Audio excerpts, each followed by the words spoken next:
Hello guys, and welcome back to my channel. My name is Solo. Please don't forget to subscribe, comment, like, and of course to share this video.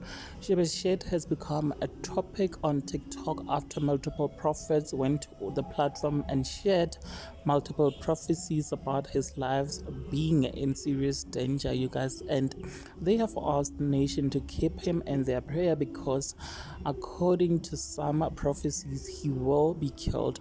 One female sangoma shared last week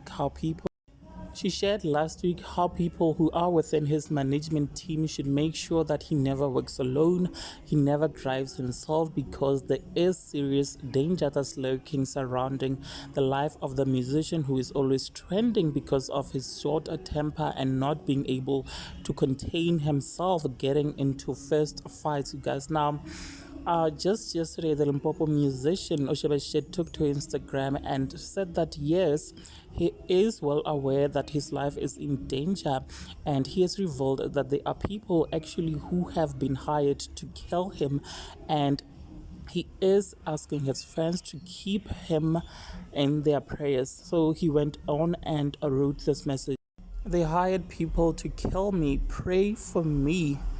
Guys, please do share your thoughts with me in the comment section, and of course subscribe or follow if you haven't yet done so. I will definitely see you on the next video and keep you updated. Thank you so much for clicking and watching this video. Bye.